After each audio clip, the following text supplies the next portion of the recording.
Our first reading is from the book of Psalm, 19th chapter, beginning with the first verse. The heavens are telling the glory of God, and the firmament proclaims his handiwork. Day to day pours forth speech, and night to night declares knowledge. There is no speech, nor are there words. Their voice is not heard, yet their voice goes out through all the earth, and their words to the end of the world. In the heavens, he has set a tent for the sun, which comes out like a bridegroom from his wedding canopy, and like a strong man runs its course with joy. Its rising is from the end of the heavens, and its circuit to the end of them, and nothing is hid from its heat. The word of the Lord. Thanks be to God. Please stand as you are able.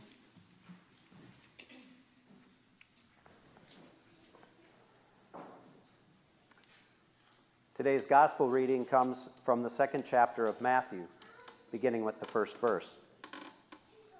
In the time of King Herod, after Jesus was born in Bethlehem of Judea, wise men came from the east to Jerusalem, asking, "Where is the child who has been born King of the Jews? For we observed his star at its rising and have come to pay him homage." When King Herod heard this, he was frightened, and all Jerusalem with him. And calling together all the chief priests and scribes of the people, he inquired of them where the Messiah was to be born. They told him, "In Bethlehem of Judea, for so it has been written by the prophet, and you, Bethlehem, in the land of Judah, are by no means least among the rulers of Judah. For from you shall come a ruler who is to shepherd my people Israel." Then Herod secretly called for the wise men and learned from them the exact time when the star had appeared. Then he sent them to Bethlehem, saying, "Go and search diligently for the child, and when you have found him, bring me word so that I may also go and pay him homage." When they had heard the king, they set out, and there ahead of them went the star that they had seen at its rising, until it stopped over the place where the child was. When they saw that the star had stopped, they were overwhelmed with joy. On entering the house, they saw the child with Mary, his mother, and they knelt down and paid him homage. Then, opening their treasure chests, they offered him gifts of gold, frankincense, and myrrh. And having been warned in a dream not to return to Herod, they left for their own country by another road. Now, after they had left, an angel of the Lord appeared to Joseph in a dream and said, "Get up, take the child and his mother, and flee to Egypt, and remain there until I tell you. For Herod is about to search for the child to destroy him." Then Joseph got up, took the child and his mother by night, and went to Egypt, and remained there until the death of Herod. This was to fulfill what had been spoken by the Lord through the prophet, "Out of Egypt I have called my son." The gospel of the Lord. Praise to you, O Christ. You may be seated.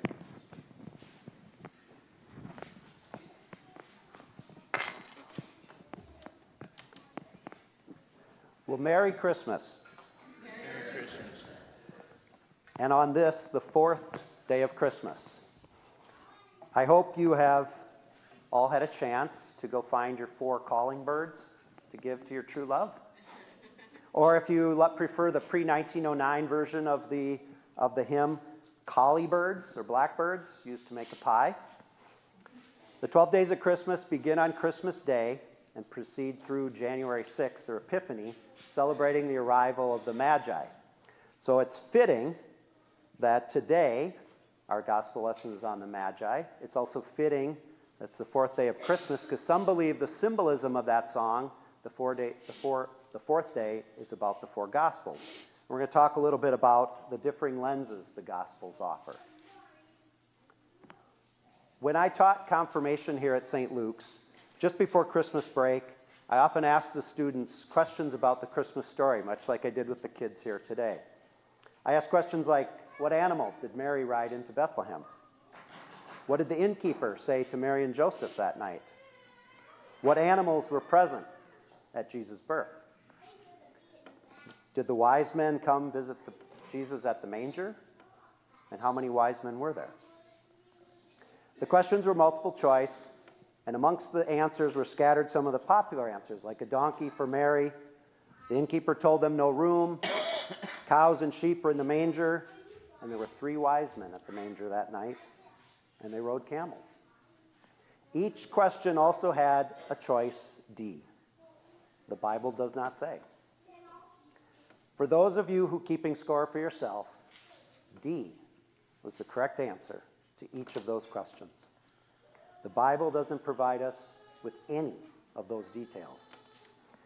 Yet that flies in the face of the Christmas traditions that we are so used to, including the very nativity scene that's in our narthex area. Indeed, many details have been added to this story over time. Adding to the confusion, many of our secular Christmas traditions have also had a not-so-sacred past in history. Decking the halls with boughs of holly and Christmas trees come from pagan German festivals. Rudolph the Red-Nosed Reindeer was a commercial creation of Montgomery Ward's, and a spin-off from the high-flying Santa and his sleigh, whose modern image we owe to the artists of Coca-Cola. And Santa himself, or jolly old St. Nick, comes from a feisty 4th century Turkish bishop, St. Nicholas. He was the patron saint of sailors, merchants, archers, repentant thieves, brewers, pawnbrokers, hardly someone in whose lap we should be placing kids for a photo. For some people, the Christmas story is so intertwined with these various traditions, legends, and bold characters that it's difficult to believe any part of it is historically accurate. How do you separate the truth from the fabricated traditions? Many skeptics have used these issues to cast doubt on the validity of the whole story. Did the Magi really visit the Christ child? Rest assured, I'm not taking this opportunity of Pastor Rob being gone to poke holes in the cherished Christmas story, but rather to take a deeper look at these mysterious Magi and to revel in the ultimate truth that is told there. Professor David Fagerberg of the University of Notre Dame writes, over time, the historical account of the Magi was overgrown by legendary mythologies the way a wall might be overgrown by ivy. Yet, he maintains, we can still find the bricks beneath the ivy. The Nativity story is the beginning of the greatest story ever told, the life of Jesus Christ. It is worth the time to do some detective work and dig into the biblical roots of the story. Now, the Bible is composed of 66 books, 39 in the Old Testament, 27 in the New.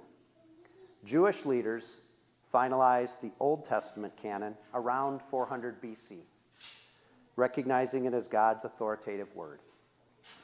At the Council of Rome in 382, church leaders affirmed the 27 books of the New Testament, thus completing the Bible as we know it today.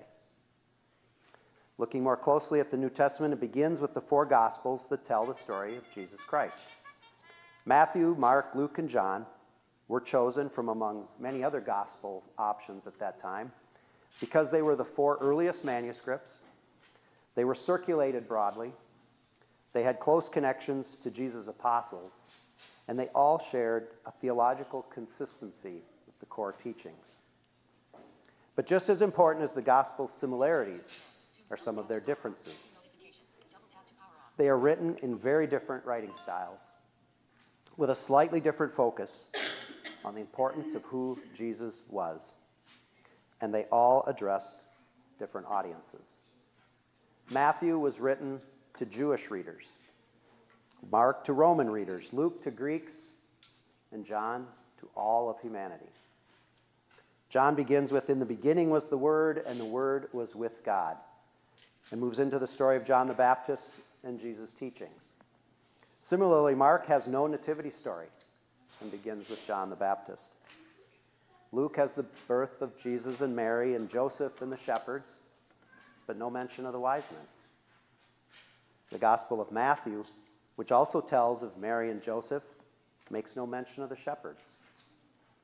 but in our reading today from chapter 2, tells of the visit of the Magi.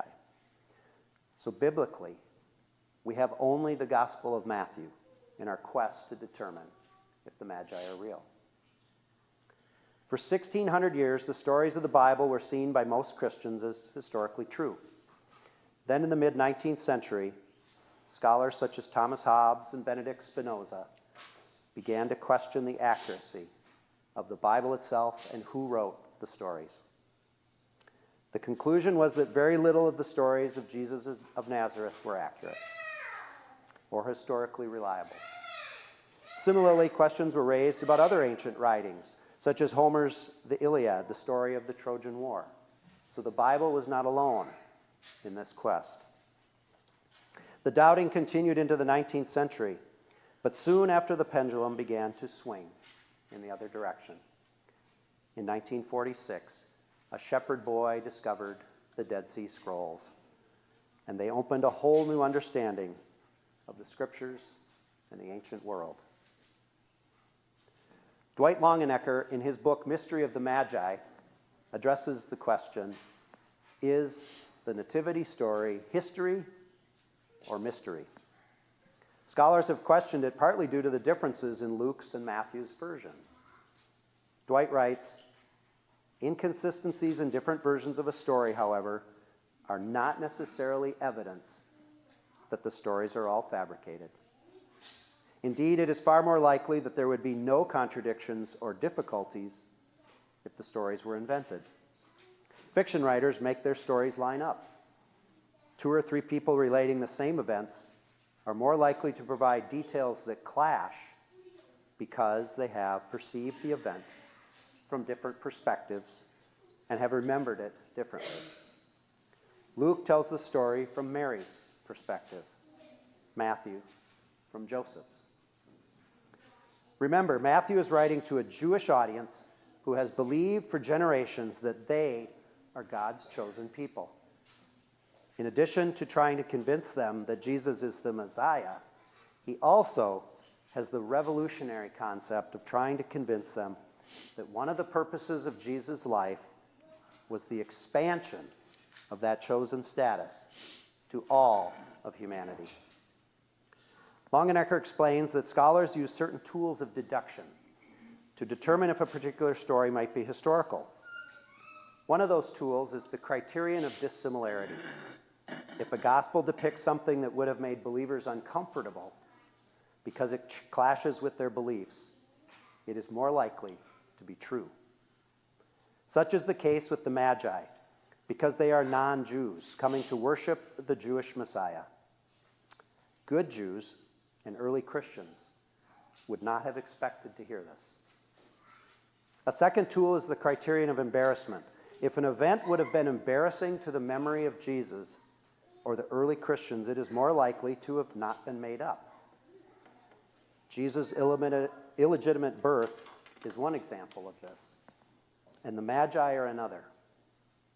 As foreign magicians who were thought to engage in witchcraft, the fact that they came to worship the baby Jesus would have been an embarrassment. Further evidence that Matthew's story of the Magi is to be believed. This story began to be embellished as early as the 2nd and 3rd centuries. The Magi were transformed into kings as theologians began to reflect on Old Testament prophecies such as Psalm 72. The kings of Tarshish and the isles shall offer gifts. The kings of Arabia and Seba shall bring tribute. All kings shall pay him homage. All nations shall serve him. Or from Isaiah chapter 60, verse 6, caravans of camels shall fill you, dromedaries from Midian and Ephraim. All from Sheba shall come bearing gold and frankincense and proclaiming the praises of the Lord. In the 5th century, a Greek chronicle identifies the Magi by name: Balthazar, Caspar, and Melchior, solidifying our idea that there were 3. These names are further immortalized when Emperor Justinian uses those names in the commissioning of a mosaic of the 3 Magi. It has the makings of a great legend. A long journey guided by a magical star, the three kings join the humble shepherds to honor the Christ child. The kings worship the King of Kings, and the shepherds adore the Good Shepherd. So who were the wise men? Emperor Justinian's mosaic depicted them in Persian costumes, so perhaps they were Persian priests. Perhaps they were magicians, sorcerers, or stargazers. Perhaps they were kings from various kingdoms. For answers, we turn again to Dwight Longenecker, a Catholic priest, freelance writer, and graduate of Oxford University. His extensive research and detective work has led him to several conclusions. From today's gospel reading, Magi from the east came to Jerusalem. The east to Jews in Judea would have been understood to be Arabia, where the Nabatean kingdom of Aretas IV was in power. So he contends the Magi were in fact Nabatean diplomats riding swift Arabian horses, not camels, come to pay homage to the Jesus who they understood to be the divinely promised Messiah. And the star they had seen when it rose and went ahead of them until it stopped over the place where the child was. Astrological records suggest they may have seen a comet. They may have witnessed Jupiter in retrograde through the sky, or it may simply be an exaggeration of what they saw. It is important to remember that the original audience for the Gospel of Matthew did not see the same division between the natural and supernatural that we see today. They likely arrived in a caravan of many, not just three, and visited Jesus when he was about 2 years old in a house where Mary and Joseph had settled, not the manger on the night he was born. Longenecker asks, does it really matter who the wise men were? His answer is a resounding yes. Yes, it matters, because for too long, too many biblical scholars have insisted that the stories of the New Testament are either fanciful elaborations of simple narratives or simply completely fictional accounts concocted to make Jesus more special. He goes on to say that all this matters because the events of the life, ministry, death, and resurrection of Jesus Christ are the most earth-shattering events of all time. If the gospel is historical, then it is true. And if it is true, then we must confront the reality of Jesus Christ. The wise men's gifts of gold, frankincense, and myrrh to baby Jesus are highly symbolic. Gold, representing his royalty, frankincense, his divinity, and myrrh, a burial spice, representing his humanity, his future suffering and death. And ultimately, all of these essentially foreshadow the entire mission as king, priest, and sacrificial savior. So let's embrace the Magi and all the symbols of our traditional nativity scene, even if the details have been embellished, as reminders of the wonders of the true story underlining it all. Amen.